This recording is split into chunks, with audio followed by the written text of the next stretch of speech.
सत्ता के भूखे लोगों को गणेश पूजा से परेशानी हो रही है।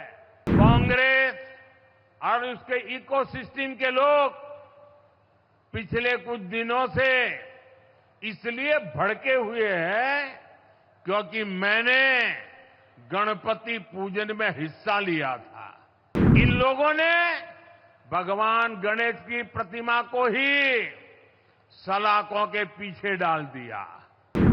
आज के इस अहम दिन हमें उन चुनौतियों पर भी ध्यान देना है जो देश को पीछे धकेलने में जुटी है। आज जब हम गणपति बप्पा को विदाई दे रहे हैं तो मैं एक विषय इसी से जुड़ा उठा रहा हूं। गणेश उत्सव हमारे देश के लिए केवल एक आस्था का पर्व ही नहीं है। गणेश उत्सव ने हमारे देश की आजादी में भी बहुत बड़ी भूमिका निभाई थी। जब सत्ता की भूख में अंग्रेज देश को बांटने में लगे थे, देश को जातियों के नाम पर लड़वाना, समाज में जहर घोलना, बांटो और राज करो, ये अंग्रेजों का हथियार बन गया था। तब लोकमान्य तिलक ने गणेश उत्सव के सार्वजनिक आयोजनों के जरिए भारत की आत्मा को जगाया था। ऊंच नीच, भेदभाव, जात पात, इन सब से ऊपर उठकर हमारा धर्म हमें जोड़ना सिखाता है। गणेश उत्सव इसका प्रतीक बन गया था। आज भी जब गणेश उत्सव होता है, हर कोई उसमें शामिल होता है। कोई भेद नहीं, कोई फर्क नहीं। पूरा समाज एक शक्ति बन करके, एक सामर्थ्यवान बन करके खड़ा होता है। भाई और बहनों, बांटो और राज करो की नीति पर चलने वाले अंग्रेजों की नजरों में उस समय भी गणेश उत्सव खटकता था।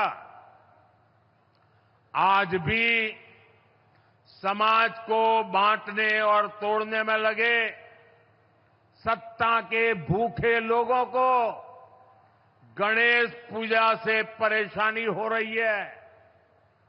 आपने देखा होगा, कांग्रेस और उसके इकोसिस्टम के लोग पिछले कुछ दिनों से इसलिए भड़के हुए हैं क्योंकि मैंने गणपति पूजन में हिस्सा लिया था।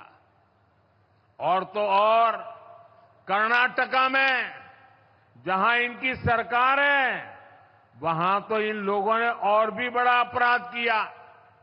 इन लोगों ने भगवान गणेश की प्रतिमा को ही सलाखों के पीछे डाल दिया। पूरा देश उन तस्वीरों से विचलित हो गया।